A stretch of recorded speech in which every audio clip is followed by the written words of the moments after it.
India और पाकिस्तान, दो देश जो इतिहास के एक ही गर्भ से जन्मे, 1947 में आजाद हुए। एक ही कॉलोनियल पास्ट और कल्चरल हेरिटेज होने के बावजूद आने वाले दशकों में इन दोनों देशों का रास्ता एकदम अलग हो गया। यह ऐसे जानने की कोशिश करेगा कि कैसे इंडिया ने पाकिस्तान के मुकाबले तेजी से विकास किया। हिस्टोरिकल, पॉलिटिकल और इकोनॉमिक फैक्टर्स को समझते हुए हम उनके डेवलपमेंट के सफर को समझने की कोशिश करेंगे। इन अलग रास्तों को समझना सिर्फ पिराई की बात नहीं है, यह दुनिया भर के डेवलपिंग कंट्रीज के लिए बहुत जरूरी सीख है। उनके द्वारा लिए गए फैसलों, उनके सामने आई चुनौतियों और उन बाधाओं को देखकर हम नेशन बिल्डिंग की पेचीदा प्रक्रिया को समझ सकते हैं। 1947 में ब्रिटिश इंडिया का बांटवारा एक बहुत बड़ा और मुश्किल दौर था। इंडिया और पाकिस्तान दोनों को ही नया देश बनने की मुश्किलों का सामना करना पड़ा। इंडिया को अपनी विशालता और अलग अलग तरह के लोगों को एकजुट करने के साथ साथ रियासतों को मिलाने का मुश्किल काम करना पड़ा। वहीं दूसरी तरफ दो हिस्सों में बंटा पाकिस्तान अपनी पहचान और पॉलिटिकल रिप्रेजेंटेशन की समस्याओं से जूझ रहा था। इन शुरुआती चुनौतियों ने उनके अलग अलग रास्ते तय कर दिए। जवाहरलाल नेहरू के नेतृत्व में इंडिया ने डेवलपमेंट के लिए सोशलिस्ट मॉडल अपनाया, जिसमें सेल्फ रिलायंस और सरकारी नेतृत्व में इंडस्ट्रियलाइजेशन पर जोर दिया गया। वहीं पाकिस्तान ने कैपिटलिस्ट तरीका अपनाया और अमेरिका के साथ अपने रिश्ते मजबूत किए और विदेशी निवेश को बढ़ावा दिया। इंडिया और पाकिस्तान के बीच सबसे बड़ा अंतर है उनका पॉलिटिकल सिस्टम। इंडिया ने शुरुआती चुनौतियों के बावजूद एक मजबूत लोकतंत्र स्थापित किया, जहां नियमित चुनाव और शांतिपूर्ण तरीके से सत्ता का परिवर्तन होता रहा। इस लोकतांत्रिक नींव ने हालांकि कुछ कमियों के साथ स्थिरता प्रदान की और लोगों को विकास की प्रक्रिया में भागीदार बनाया। इसके विपरीत पाकिस्तान में कई बार सेना का शासन रहा और राजनीतिक अस्थिरता का माहौल बना रहा। बार बार होने वाले तख्ता पलट और विरोध को कुचलने की वजह से डेवलपमेंट की गति धीमी रही। लोकतांत्रिक व्यवस्था की कमी ने संस्थानों के विकास में बाधा डाली और कानून व्यवस्था को कमजोर किया, जिससे विकास का माहौल नहीं बन पाया। शुरुआत में इंडिया की आर्थिक नीतियां, जिनमें प्रोटेक्शनिज्म और सरकारी नियंत्रण पर जोर था, के मिले जुले नतीजे निकले। कुछ सेक्टर्स में विकास तो दिखा, लेकिन पूरी इकोनॉमी में कोई खास प्रगति नहीं हुई। 1990 के दशक में इंडिया ने इकोनॉमिक लिबरलाइजेशन की तरफ कदम बढ़ाया, अपने बाजारों को विदेशी निवेश के लिए खोला और निजी उद्यमों को बढ़ावा दिया। इस उदारीकरण ने हालांकि धीरे धीरे और सावधानी से एंटरप्रेन्योरियल एनर्जी को बढ़ावा दिया और आर्थिक विकास को गति दी। शुरुआत में पाकिस्तान का कैपिटलिस्ट अप्रोच होने की वजह से उसका आर्थिक विकास तेज था, पर उसे अपनी चुनौतियों का सामना करना पड़ा। राजनीतिक अस्थिरता, भ्रष्टाचार और ह्यूमन कैपिटल में निवेश की कमी ने उसकी दीर्घकालिक प्रगति में बाधा डाली। हालांकि पाकिस्तान में भी इकोनॉमिक रिफॉर्म्स हुए, लेकिन ये अक्सर इनकंसिस्टेंट थे और राजनीतिक उथल-पुथल से प्रभावित होते थे। भाग 5, दो अर्थव्यवस्थाओं की कहानी, जीडीपी और विकास की तुलना। दोनों देशों के विकास के रास्ते में अंतर प्रमुख आर्थिक संकेतकों में साफ दिखाई देता है। इंडिया की अर्थव्यवस्था पाकिस्तान से काफी बड़ी और डाइवर्सिफाइड है, इसलिए उसका जीडीपी भी पाकिस्तान से काफी ज्यादा है। हालांकि दोनों देशों ने विकास के दौर देखे हैं, लेकिन इंडिया का विकास ज्यादा कंसिस्टेंट और निरंतर रहा है, खास करके 1990 के आर्थिक उदारीकरण के बाद से। हालांकि सिर्फ जीडीपी ही पूरी तस्वीर नहीं दिखाता।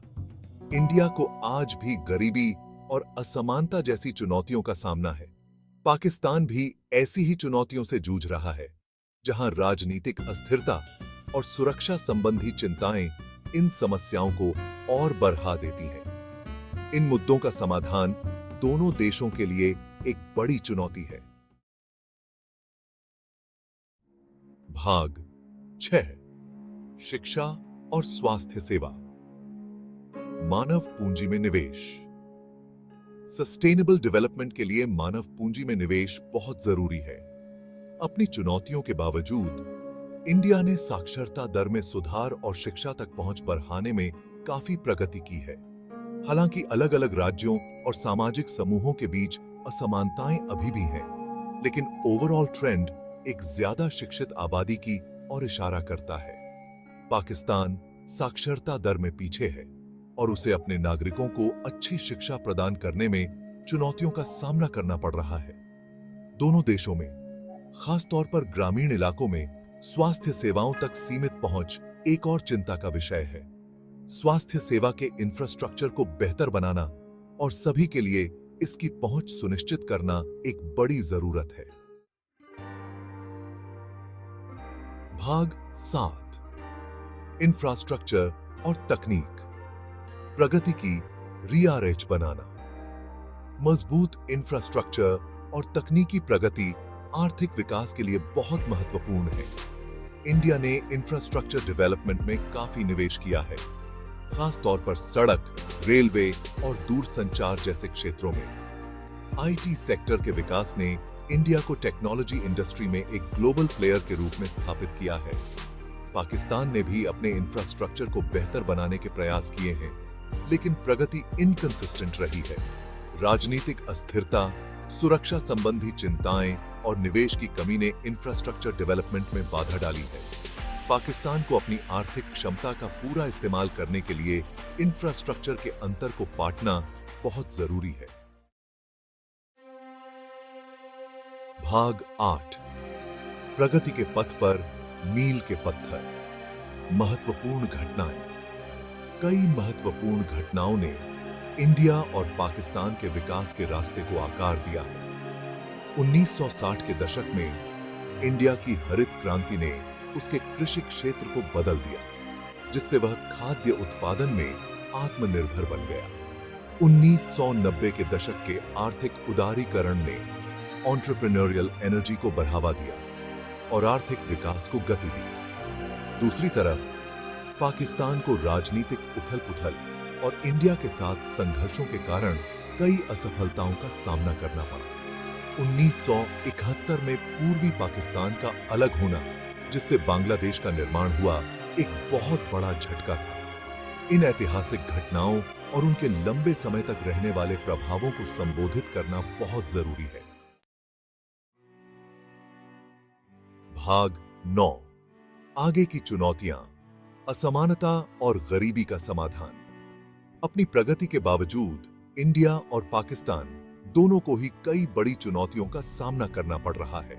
गरीबी, आय असमानता और सामाजिक भेदभाव आज भी कायम है। इन मुद्दों का समाधान करने के लिए ऐसी नीतियों की जरूरत है जो मार्जिनलाइज्ड कम्युनिटीज को सशक्त बनाने और सभी के लिए समान अवसर प्रदान करने पर केंद्रित हों। जलवायु परिवर्तन एक और बड़ा खतरा है, खास तौर पर कमजोर आबादी के लिए। सस्टेनेबल डेवलपमेंट प्रैक्टिसेस में निवेश और जलवायु परिवर्तन के प्रभावों को कम करना दीर्घकालिक प्रगति के लिए बहुत जरूरी है। भाग 10, निष्कर्ष। विकास में सीख। इंडिया और पाकिस्तान के अलग-अलग विकास पथ बहुमूल्य सीख देते हैं।